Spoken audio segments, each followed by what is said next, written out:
এখানে মাংসগুলা আমি সুন্দর করে ধুয়ে বেছে সবকিছু মানে এখানে রানের ওরা চামড়াটা ছাড়াইয়া দিছে আর আমি হচ্ছে যে হাতের অংশের চামড়াটা আমি ছাড়াইয়া নিছি।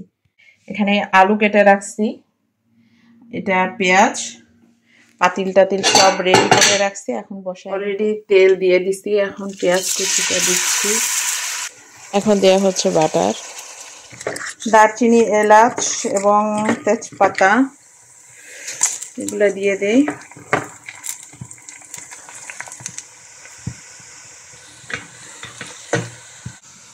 এখন এটার মধ্যে পেঁয়াজ বাটাটা দিয়ে দিচ্ছি। এখন দেওয়া হচ্ছে আদা রসুনের পেস্ট, এখানে একসাথে আদা রসুনটা ব্লেন্ডার করা, সাথে ধনিয়া গুঁড়া এবং জিরার গুঁড়া, পরিমাণ মতো লবণ,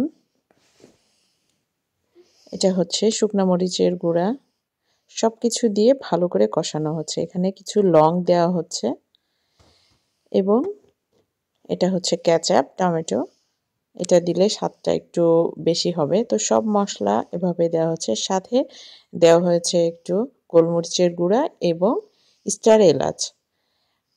মশলাটাকে কষানোর পরে এখানে মাংসটা দেওয়া হয়েছে।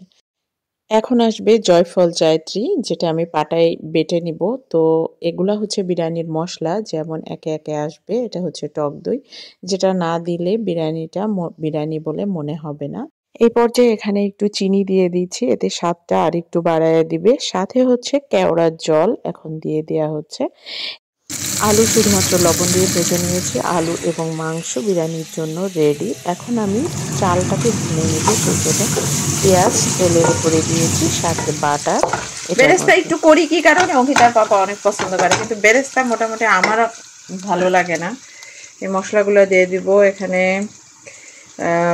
আছে হচ্ছে বাদাম, কিশমিশ, তারপর আছে তেজপাতা, দারচিনি, এলাচ। এই যে এগুলো এখন দিয়ে দিব। এখান থেকে একটু বেরেস্তা তুলে রাখতে হবে। লবণ, এখন দেওয়া হচ্ছে ধনিয়া গুঁড়া, একটু জিরার গুঁড়া, সাথে একটু আদা রসুনের পেস্ট। আর আমি যে পাতিলে বিরিয়ানির মাংসটা করেছিলাম সেটার মধ্যে মাংসটা তুলে আমি পাতিলে পানি গরম করতে দিয়েছি। যেটুকু গরম হয়েছে এখন এখানে আমি চালের ডাবল পানি দিয়েছি। যে কাঁচা মরিচ, আলু পুরাটা দিব না, যেহেতু আমি পুরা মাংস দিব না, সেজন্য আমি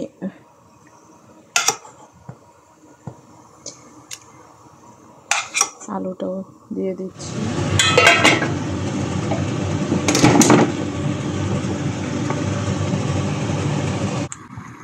তেল লবণ এখানে দেওয়ায় এখন মাংস দেওয়া হবে। নাড়ানাড়ির পরে বেরেস্তাটা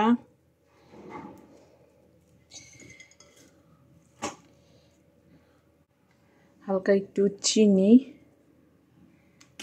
আমরা যেহেতু এখানে দেশের গাওয়া ঘিটা দেওয়া হচ্ছে, ঘিটার পরিমাণ একটু বেশি দিলে ফ্লেভারটা আরো বেশি ভালো আসে।